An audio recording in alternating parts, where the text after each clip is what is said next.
Down here at the red, in the red, is, he's formerly known as Zergbong. NesTea. NesTea. Clearly a fan of tea. I don't like NesTea, but I love tea. You're a green tea guy. I'm a green tea guy. Oh, by the way, that's OGSMC. Cross locations here, very far apart. Yeah, and of course that is pretty good for our Zerg user. Question for Protoss is, how will he choose to play? Does go for pylon on high ground, not the pylon on low ground right around here. Yeah. Now, let me talk about my two favorite strategies on this map for a Zerg player. One, you use a lot of spine crawlers and Nidus Worm to take islands while going Mutalisk. We saw that at BlizzCon. Yeah, Damaga did that. White Ryan ended up killing him. Damaga was a little bit too aggressive on how many drones he got. But anyways, that is a great build. And also, we have Nidus play to the cliff on Lost Temple. You can Nidus up to the cliff, and we've seen Xenio actually do that before. And with ranged Hydras, you can do a lot of damage. You can stop those 2 mineral patches and the gas from being mined. If they have any buildings at the wall in on that side, which they normally do, you can go ahead and kill them. And it's really safe. It's just a solid layer tech attack, and you can go to the islands from that as well. Now, both strategies are very valid, and of course there's other strategies as well, but for this specific map, those two just feel great as a Zerg player because of the easiness of taking islands as your third and fourth bases. The assimilator's on the way. Protoss could potentially do a build similar to what we saw before. Probably not DTs, but 4-gate aggression is a possibility here. That's right. Now, what will OGSMC do? We'll have to see. Only time will tell. Yeah. NesTea would like to get an expansion up ideally. MC may pylon here. Let's see if he does. And he actually just decides to back out for a second. I think he thinks the Zerg might be bluffing. And in fact, he timed out well enough. Zerg went in and got a queen. This drone will not expand. Making 4 Zerglings as well, and speed. All is right with Xenio's, or rather, I'm still thinking about Xenio. That's how good he is, man. All right about NesTea's build. And here's the expansion down here. We're still waiting, though. When the core finishes, we should see Warp Gate get upgraded.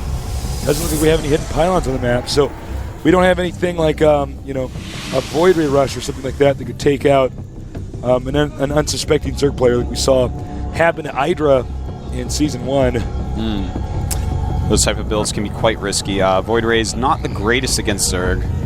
Sometimes nowadays, Zergs are getting a little bit later layer because the Roach is better than it used to be. And in those situations, Void Ray can be quite nice. But as soon as they're up to layer tech, normally they'll have a Hydra Den, or maybe sometimes 3 Queens. So Void Ray's not as good in those situations. Now, will he get a 4th gateway? That's what I want to know. Yeah. 3 gateways, as we can see here, could mean he just wants to expand, have enough sentries to hold up and attack.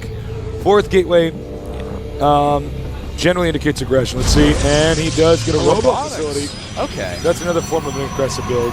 Yeah, it can be quite aggressive. I like it more, though, when they make the Observer first and then decide what to do. Should I be aggressive? Do I make some Immortals and bust his Spine Crawlers? Do I make just an expansion?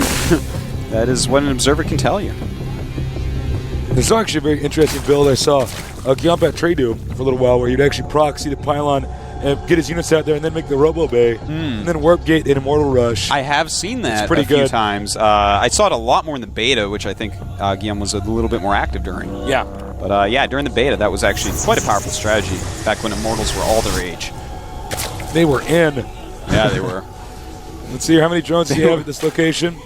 1 drone additional, but I guess he will probably use that drone to make an extractor or something else. You only need about 16 drones if you have this many mineral patches. A lot of Zergs. So that's 8 mineral patches. Economy-based Zergs like to have, not always 16, but sometimes 18.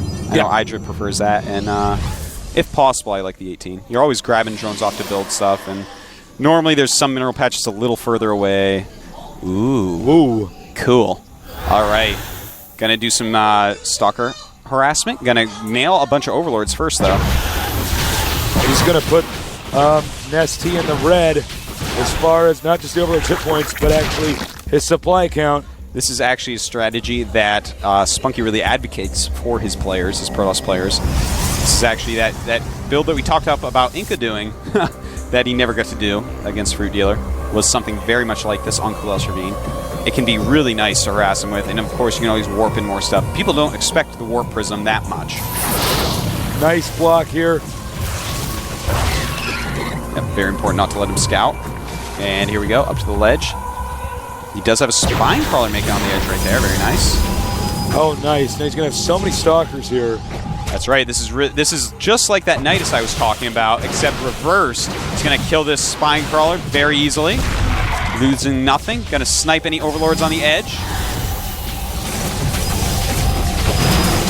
He does have an Overlord here, a spot. Throws the Protoss army out here, but back to the action over here. Now, still no expansion up for our Protoss player. Ooh, I'm surprised he's actually warping those in right there. That was a terrible idea. That was pretty bad. Yeah. But warping them in on the ground because he wants to attack at the same time. There's a lot of roaches, though. I don't know if this attack is going to work out. NesTea looking pretty solid, but there's a beautiful force fields there, and it looks like roaches. NesTea, man, I think he's going to hold it. It's going to be tough. He's killed off those roaches are on the loose, though. Actually, these Stalkers are just not going to be enough. Oh, wow. Now Protoss is going to have to expand. That's why this probe is over here mining. Yeah, he's in pretty bad shape right now, though. Let's take a look at these supplies. This is actually very impressive. 76 to 44.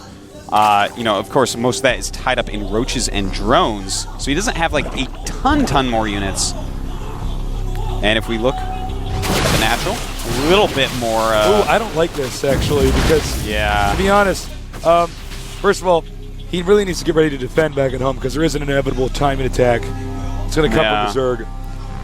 And you know, the one thing is, he's not really microing him that well right now. You know, he's got 6 range on 4. He shouldn't get hit. And he's getting 2 more here. This is a little risky. Yeah, you know, maybe overcommitted. If Zerg attacks, he needs to bring those home immediately. Probably did get the extractor, one small victory. Yeah. Don't know if it'll win him the war. We will see. Supplies evening up a little bit now, and Zergbong, aka NesTea, taking that base right there, you see, at 9 o'clock. Here comes some Speedlings. Uh-oh, he needs to throw down some force fields. He does not want to lose any of these Stalkers, but he loses. He does lose some Stalkers here. MC down 2 Stalkers. Still just going to let these Stalkers stay up there. Yep. He's doing really good harassment with those Stalkers on the ledge, definitely. Yeah, much better than earlier on. Yeah. But still, I mean, this is a little scary place for our Protoss player. He is making some Immortals now. He realizes it's mostly Roach. Immortal's going to be a great unit to make against that. And Immortal Stalker, of course, with some Sentries mixed in, is like the ultimate Roach kill.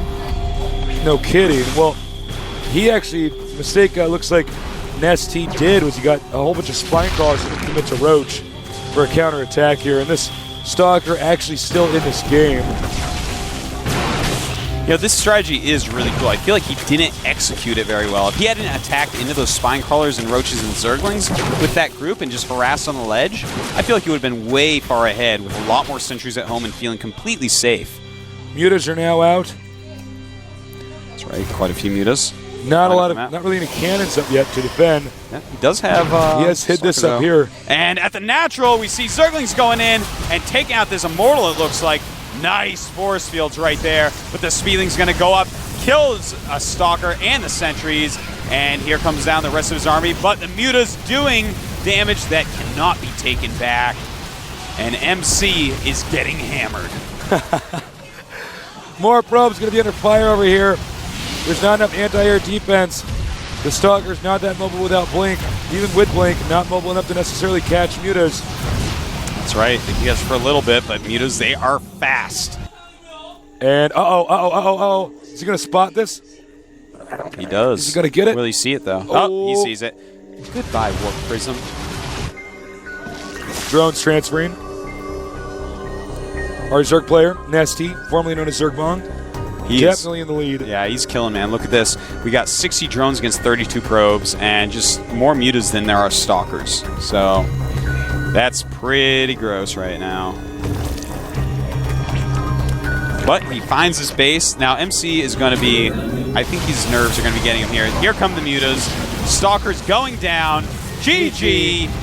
And yeah, that was almost checkmate dude, to begin with. NesTea, he played some good games there, but I feel it was a lot of that had to do with MC and what strategies he chose. I think so. I feel like, you know, the DT thing was just he prepared for it perfectly with a very safe build. You see, he's very unhappy there. Yeah.